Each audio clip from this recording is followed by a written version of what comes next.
Well, as the Lightning get ready to take on the Penguins, head coach Jon Cooper is about to have an interesting dilemma on his hands. When everyone's healthy, who are the odd men out on this defense?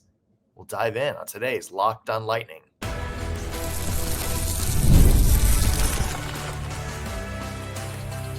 You're Locked on Lightning, your daily podcast on the Tampa Bay Lightning. Part of the Locked On Podcast Network, your team every day.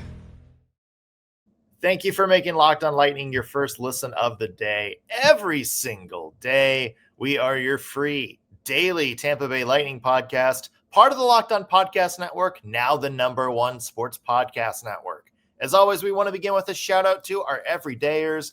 Those of you who tune into every single show, every single day, we love you and we appreciate the support you give us week in, week out. I'm Nick Morgan, and I'm joined by the AC/DC to my Metallica, Greg Stephen. Greg, rock on, and good morning, brother. Rock on. Good morning. Big Penguins game today for the Lightning, looking for a little bounce back. But yeah, a lot of stuff to talk about today on the show. Yeah, a lot of big topics. Obviously, Greg's buddy, Sidney Crosby, coming to town. How do the Lightning escape with a win at home against the Penguins? Plus, the NHL's going to the Olympics, right? There's some interesting news about the construction of the rink that is maybe putting NHL's participation in the Olympic Games in doubt. We're going to dive into that interesting conversation all coming up on today's show. But let's start with an interesting dilemma brewing for head coach Jon Cooper. And I say dilemma, this is the best kind of dilemma you can possibly have. Sure. Obviously, Lightning have some holes on defense due to injuries. Victor Hedman is still out. Ryan McDonagh is still out. And Erik Cernak is going to be out for a while. The players that have stepped up, they have stepped up. Darren Raddysh is playing out of his mind right now, leading all Lightning players in ice time over the past 2 weeks. We mentioned Charles-Edouard Destoe has been a revelation this season, stepping up and getting big minutes. I would say, cover your ears, Greg, Emil Lilleberg has been playing a lot better in this second half of the start of the season. And then, you know what? Even guys like Steven Santini, Declan Carlisle, Max Crozier, even though he's been hurt, all guys that have come in and excelled. This defense is really gelling right now. So that's an interesting dilemma, Greg, because Victor Hedman's going to come back soon. Yeah. Ryan McDonagh is going to come back soon. And it seems like, Erik Cernak is also going to be back, within a month or so. So it's interesting, Greg, because you have all this momentum on defense, but you have some guys coming back, and I don't know if there's enough spots for everyone. What do you do here if you're Jon Cooper? It's a fantastic question. And a fantastic problem to have, Mike. That is true as well. Yeah.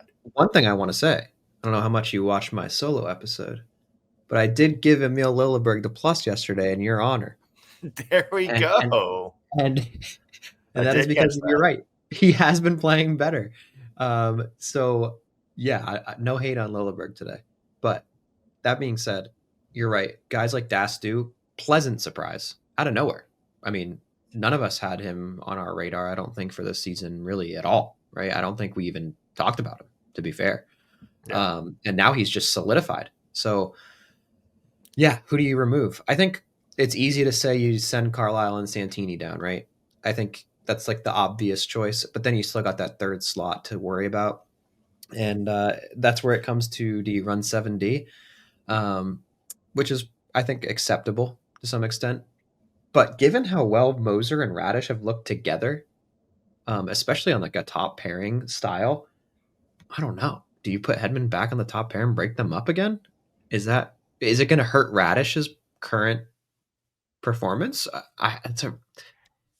It's curious to me because, I kind of think Raddysh is benefiting highly from playing with JJ, because JJ is so conservative on defense and Raddysh is more of an offensive minded guy, as we've, thoroughly discussed. But you slot Hedman back in there, and all of a sudden, where does Raddysh go? Yeah. Um, And who gives enough of that stability there to let Darren Raddysh be the Darren Raddysh he's been the past few games? Right, exactly. And the other issue I look at is the power play, because Raddysh has looked pretty good on the power play, actually. Yeah. So when Hedman comes back, do you put him back on the power play? I don't know. Or do you kind of wait and see how Raddysh does, and if he kind of cools off, you put Hedman back there? I'm not. I think you leave Raddysh as it is. If I'm going to be real, I think you don't want to interrupt any kind of momentum that he has at this moment. Even that includes like keeping him on the top line with JJ. I think you leave that pair alone right now. But then what do you do with Victor Hedman though? Because look, Right. Victor Hedman, as inconsistent maybe as he's been to start the season, and we've talked about that, is still your best all around player on that For blue sure. line. So, Yeah. I mean, are you really going to say there's a situation where Victor Hedman is not on your first defensive pair? I don't think so. I don't think so either. And is that just shifting JJ and Darren down, a line to the second pairing? It could be, but then who's with Victor Hedman? Right. Yeah. And these are the questions that it's like every answer you give me, because I agree with you. Like I like that Raddysh Moser pairing right now is on fire. But here's what makes the situation so tricky for Jon Cooper is like every answer you give, you can poke holes in it with another question. Like obviously, what happens to Victor Hedman now? If you're going to give Darren Raddysh and JJ Moser that same time, like are you going to put him with Dastow? Maybe you just say, look, Darren Raddysh has been playing lights out. Let's put him on that first pair with Victor Hedman. Right. Is that going to be the same dynamic as Moser? Because Victor Hedman's somebody who also likes to jump in the play. Are you leaving yourself vulnerable to holes, to breakouts? It's crazy because it is interesting. And look, I think you made an excellent point about the power play, because Darren Raddysh, we've said this every time we've talked about Darren Raddysh. Offense was always his game. Yeah. We've talked about that over and over again. Like the one thing that made him stand out was his offensive play, and it covered up for a lot of defensive holes in this game. The defense is vastly improved, and he still has that offense. I'm with you, Greg. Like I think you might have to find a situation where Darren Raddysh is kind of your go-to guy in the power play a little bit here. Yeah. And it's funny to say that after I discussed yesterday how the power play's kind of been struggling lately.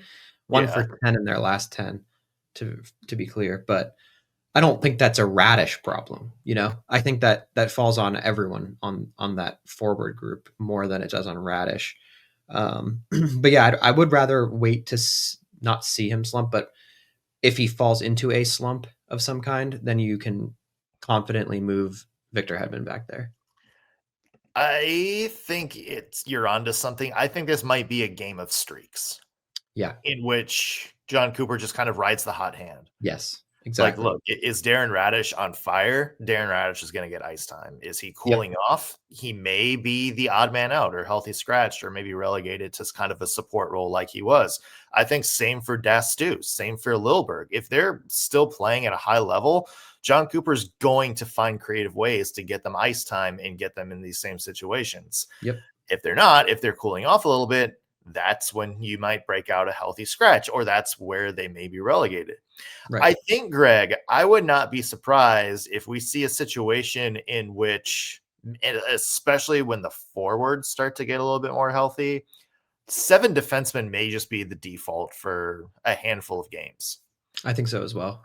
Because I don't know who you take out right now other than Santini and Carlisle, who are just going to be taken out because they're more AHL guys. Yes. Dastow has earned his spot. Raddysh has earned his ice time. Emil Lilleberg, as of late, has earned his ice time. So I wouldn't be surprised to maybe see a situation in which, look, like Curtis Douglas isn't in the lineup every day, or, something like that, or Gage Gonsalves, who's, been very, very quiet lately, maybe is kind of relegated to more of a off the bench kind of guy.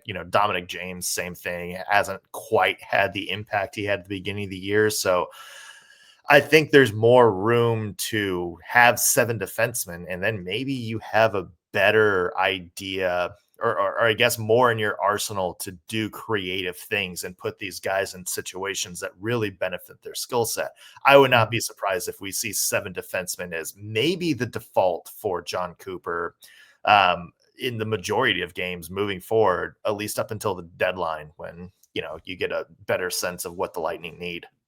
Right. And another guy we haven't even mentioned is Crozier, and I thought he's been playing very well outside of being fairly injury prone this season. Yeah.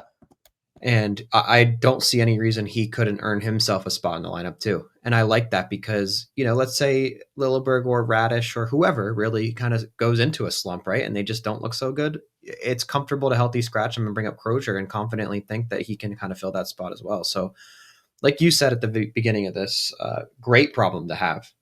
Like, it's a great problem to have. Really, it is. Because I think defense wins games, especially in the playoffs, and having, 8 to 10 defensemen that you can count on, I think is huge. Yeah, no, with you 100%. It's going to be interesting for sure to see what the Lightning do once everybody's healthy, because there's, like you said, a lot of things you can do. So going to be interesting to see how that plays out.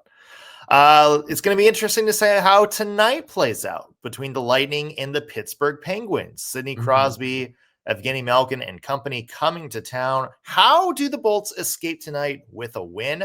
We'll dive into some keys to the game and picks in just 1 second. Today's episode is brought to you by FanDuel. NFL Sundays move fast. One big play and suddenly everything feels different. That's what makes live betting with FanDuel so exciting. You're not just watching the game, you're reacting to it in real time. With FanDuel, you can place bets as the action unfolds. Every drive, every momentum swing, every highlight moment. And trust me, live betting is best when the game starts to shift. Trust me, it's one of my favorite things to do on Sundays. Maybe a receiver gets hot, or a defense tightens up, or there's a big turnover and momentum flips in the game. That's the perfect time to jump in and place some live bets. And FanDuel actually lets you jump into the moment with a lot of key features. Their live spreads and money lines adjust instantly to the big plays. Player props heat up as guys start to heat up. Maybe a receiver's testing 10 receptions in a game. Those live bets will update. You can also bet next touchdown scores, drive results, totals, and more. There's so many ways to bet, and it keeps you locked into every snap, every drive, and every possibility. So if you want to be right in the middle of the action this season, visit FanDuel.com and place your NFL live bets all season long. Again, that's FanDuel.com to download the app and get started. FanDuel, the game moves fast, so can you. We're back on Locked on Lightning. Nick Morgan here alongside Greg, Steven, and Greg. Big game tonight for the Lightning, hosting the Pittsburgh Penguins at Club BMI. Let's go. Let's go. This is an interesting one tonight because Lightning, of course, coming off that loss to the New York Islanders the other night. Pittsburgh Penguins have been a up and down team this year, but they have been hot as of late with 3 wins in their last 4 games, doing a lot better than I think a lot of people expected, although you called them being a pretty decent team this season. I will put that out there. Let's go. How do you see this one playing out tonight? What do the Lightning need to do to come out with a win? Okay, I've given this a decent amount of consideration this morning. The key to this game is discipline. And the reason for that is the Penguins, surprisingly, in my mind, have the number 1 power play in the NHL. That's pretty impressive. I mean, what's Crosby? 38?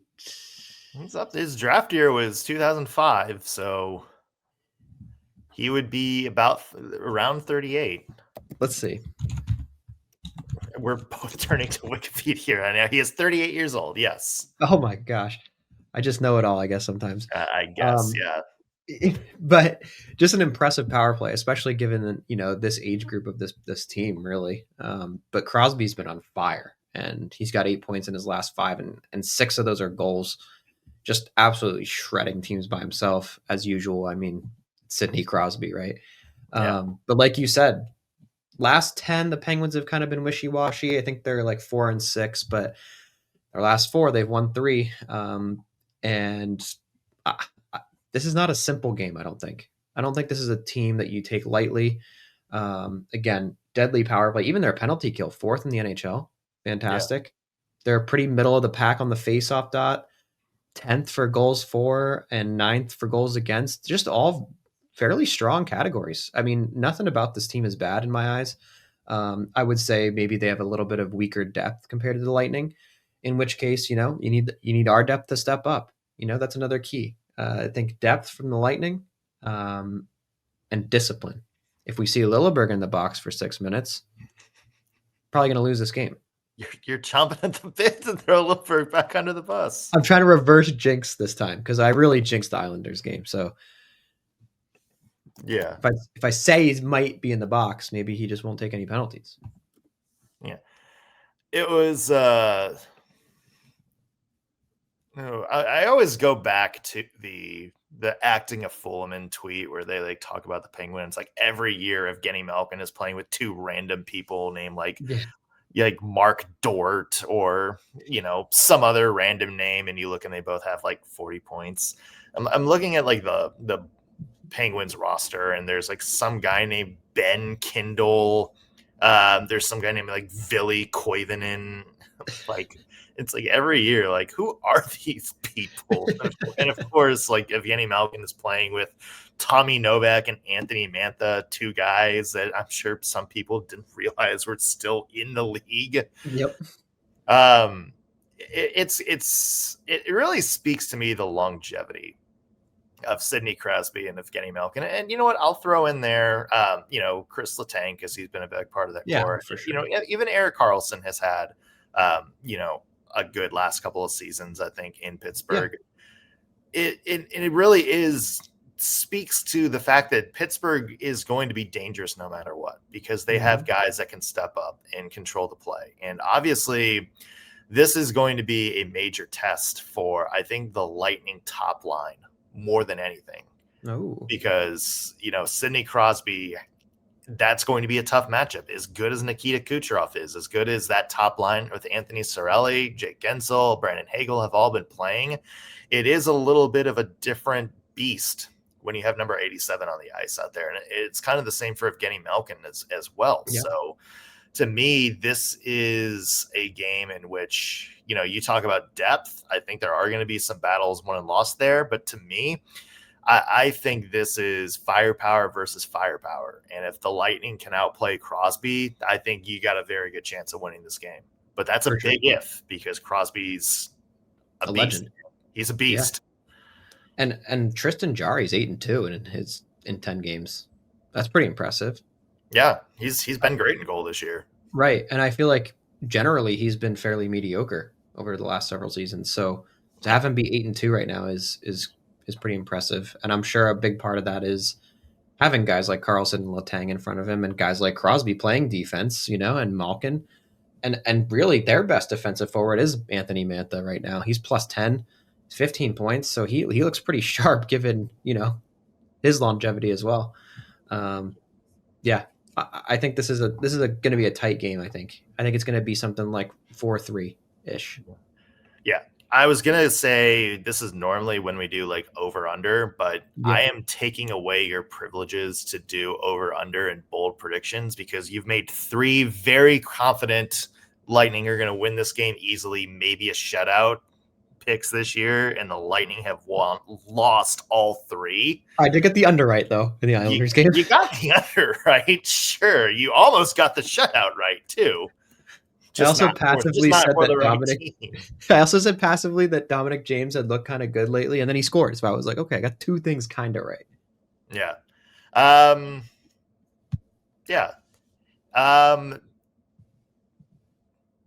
would say, give me one player you think is going to step up.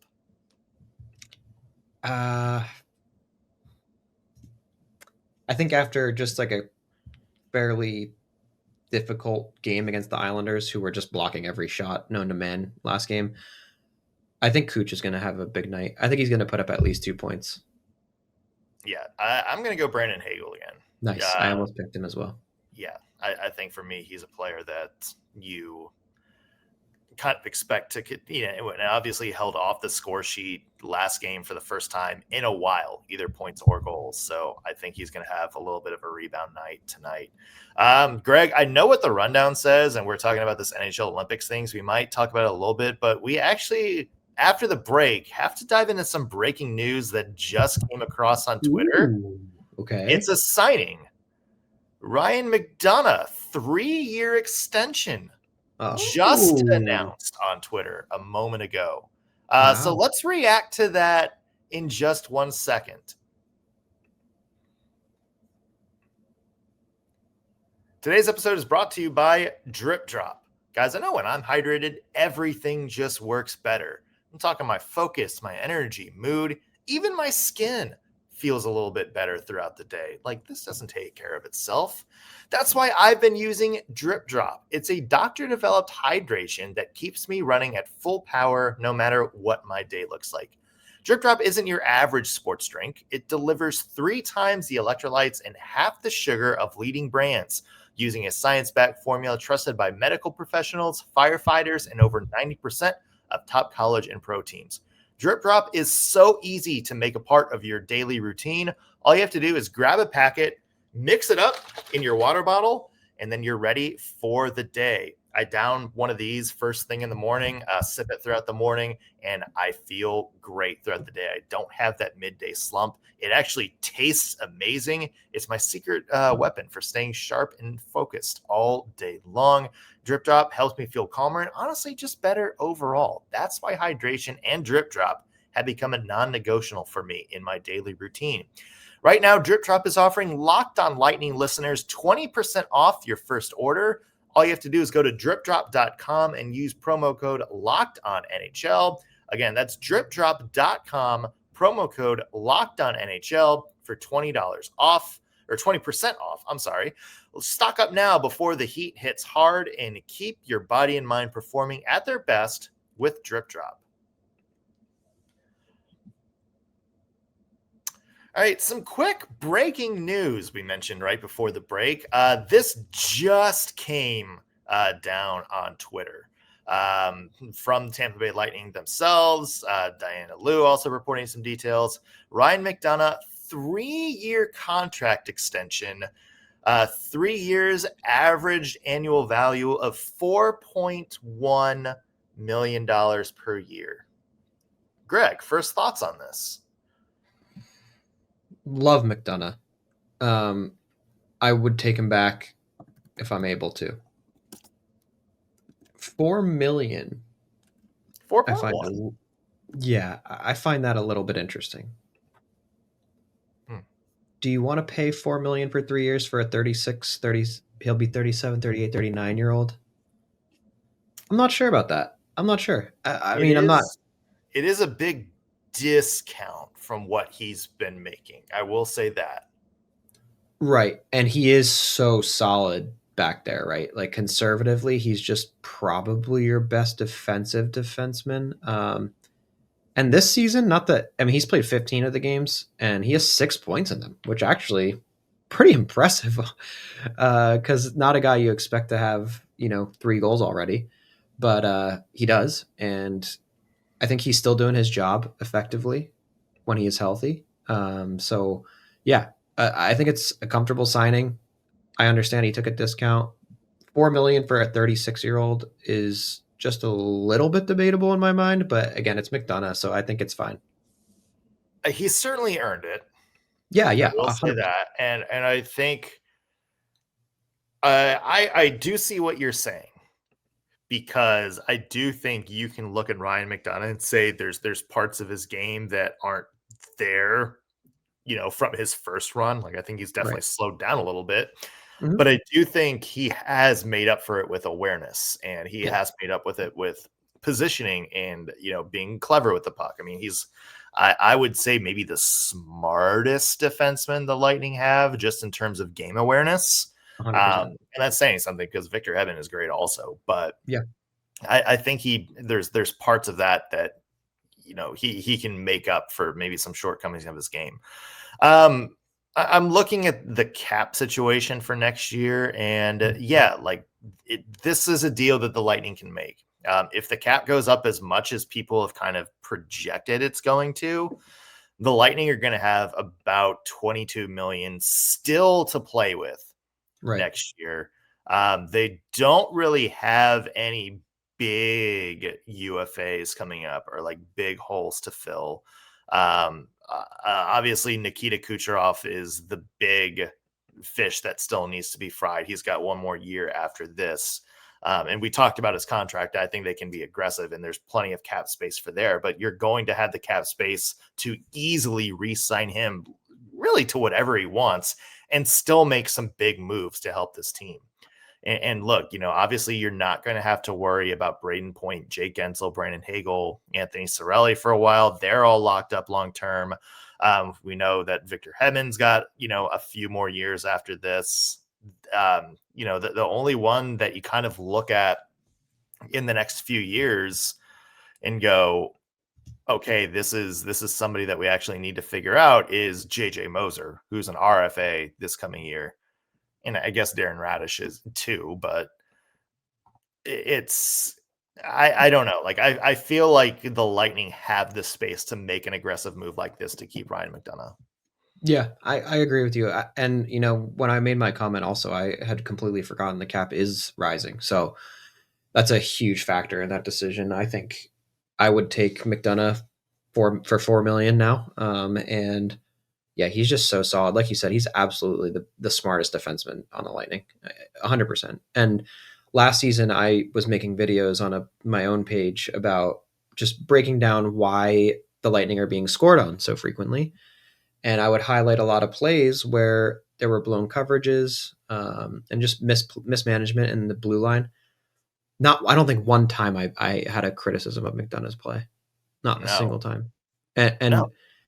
It's crazy. It's remarkable that he's that effective. He's always on his guy. He's always breaking up the lane. Like, everything he does is just intelligent. So yeah, that's a guy you want back at whatever cost within reason. Yeah, I think that's a guy that you can't really afford to lose. And if you have the capability to re-sign him, which you do, and again, still $22 million, open for next year. Yep. And the way the trends have been going, Greg, it's probably going to go up again the year after that. So this is a move that I think you can make. Ryan McDonagh loves it in Tampa. The players love him. The coaches love him. The team loves him. So bringing him back, especially on a big discount like that from what he has been making, I don't think that's a bad move at all. And you still have flexibility to really make some dynamic moves to keep improving this team. So yeah, for those of you who joined late, Ryan McDonagh, $4.1 million AAV, 3-year extension, staying with the Lightning beyond this year. Big move for the Lightning. Yeah. Real quick, Greg, since we did tease it at the top of the show, the NHL Olympic situation. For those of you who haven't seen it, there is maybe some doubt about the NHL's participation in the Olympics regarding the stadium that they're set to use. Basically, there's a couple of questions. One is there's even some question as to whether the stadium itself is even going to be done on time. You kind of need the stadium to play hockey. But also reports from multiple sources say that the rink itself is going to be about 3 feet too short, which is a violation of the agreement the NHL Players Association, and the International Ice Hockey Federation had to send the players to the Olympics. So, Greg, number one, how on earth does this happen? Incompetence? I don't really know why else you would design a rink 3 feet short. How does that happen? How do you not have this logistically planned? Yeah, I mean, it's not like there haven't been a million rinks built. I don't understand how that gets messed up. Yeah, I said it on Twitter the other day. It's like, hey, let's give them some credit. It's hard to build a rink in only the tight time frame of 7 years to get it done. Who among us? Yeah, that's a great point. Yeah. Yeah. The bigger question is the Olympic participation. And Bill Daly said that, hey, we're monitoring this. I mean, if there's no rink, we can't send players to the Olympics. So, Right. Greg, are you going to be disappointed if for the third Olympics in a row we don't get NHL players? No. Oh, I am. I know. I think a lot of people would be. I just personally, I just can't get into it. I don't know why. It's just something about it not being the NHL. It just doesn't do the same thing for me. I just think it's best for the game. Like it's best for the game to have the NHL players there. For sure. For hockey in general, absolutely agree. Yeah. And I think you're missing out on a big boost to your game if you do not have, the best players in the world playing your sport for the men's side. Because obviously the last couple of women's tournaments have been fantastic. Yes. Great hockey all around. But, the men's side was really missing that NHL participation. It kind of felt like instead of a battle of the best in the world for a gold medal, it kind of felt like a battle of whoever just happened to be available at that time. Right. Battle of the B team. Yeah. Battle, not even the P team, like just battle of people who just didn't have a game. There's it was what, AHL guys without an NHL contract. Right. It was guys who you've heard of like 3 years ago, kind of, who are playing in Sweden now for Team USA. Mm-hmm. Like it wasn't any, there's a different, if you think back to 2010 when Crosby scored that golden goal, and it was after USA beat Canada in Canada, and just how much attention there was on hockey, I think, after that. Some of the best ratings the NHL had done in years, in a couple of years around that Olympic Games. And, you talk about how much of a buzz Four Nations got last year, with Kachuk and all the bad blood between Canada and USA and, some of the political implications of things going on there. And it made hockey in the spotlight. And even, Stephen A. Smith and people who don't really care about the NHL are going, this is the best thing I ever saw. Right. It was, it's hard for the NHL to pass up something like that. For sure. And I do think I know the NHL doesn't want players in the Olympics. I know the owners don't, but I think it would be a loss for the game if this fails again. Yeah, no, I completely agree with everything you just said. And I think you're right. The NHL and the owners definitely don't want their players going, right? It's their money. So makes sense, right? From a business standpoint. But yeah, as far as growing the game and having the game exposed, absolutely critical to have them there. Yeah. We'll see what happens. Again, really hoping that the NHL can figure this out. Or more specifically, who's ever in charge of building the rink can figure this out. This is really funny error. How is this? How is this a thing, people? More on this as it unfolds for sure. Hey, if you guys are listening anywhere, be sure to hit that subscribe button, whether you're watching us on YouTube or tuning in on your favorite podcasting platform. Really helps us out, and it lets you guys know when we have new content out for you. Also, be sure to keep tabs of us on social media, Locked on Lightning on Instagram, TikTok, all the scrolly places. We love to hear from you, and we'd love to chat more with you. That's going to do it for us on today's Locked on Lightning. Thanks for making us your first listen of the day. Back with a new episode tomorrow. We'll see you then.